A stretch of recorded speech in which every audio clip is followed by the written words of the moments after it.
She lay on the hospital bed, weak and pale, still catching her breath when her husband looked at the baby girl in her arms and turned away. Not a smile, not even a glance back. He walked out of the room.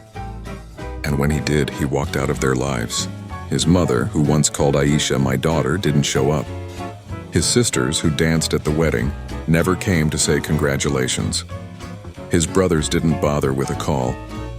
You see, in their world, a woman's worth was tied to what she could produce. And Aisha had failed. She didn't give them a son. The whispers came fast. She's cursed. She's not good enough. She brought shame to the family.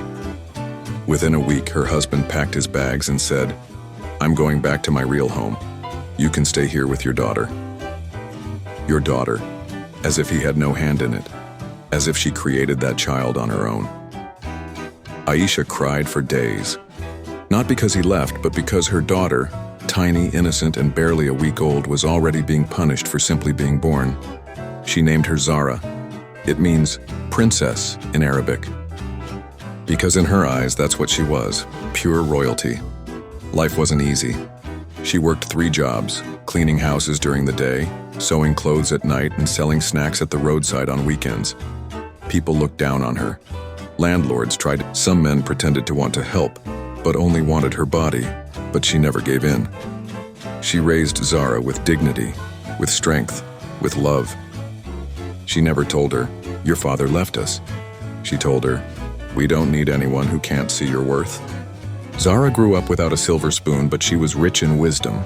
She read books by candlelight when they couldn't afford electricity. She helped her mother cook and sell food before going to school. She wore secondhand clothes but held her head up like she was wearing diamonds. And God blessed her. At 16, she got a scholarship. At 18, she was admitted into one of the top universities in the country. By 22, she was already a medical doctor. One day, there was a knock at the clinic. A frail man entered, coughing and weak. He couldn't meet the doctor's eyes. It was him, her father. Life hadn't been kind to him either. The real home he returned to didn't last. He remarried twice, both wives left. He had 3 sons. None of them cared to check on him. He was sick, broke, and alone. When he finally looked up, his eyes widened. Zara. He didn't even recognize her at first. She had grown into a confident, stunning young woman, a doctor, a savior. And the moment he realized who she was, he broke down.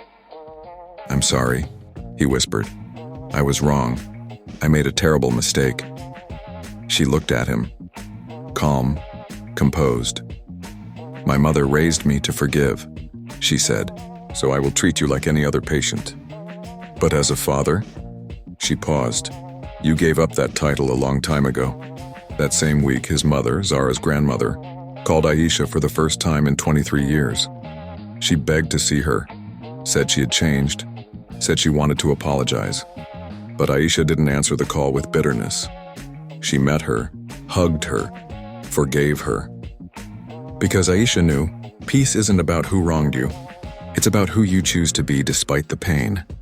Zara now runs a foundation for single mothers. She builds schools in villages that once ignored girl children. She gives scholarships to girls who are told they're not enough.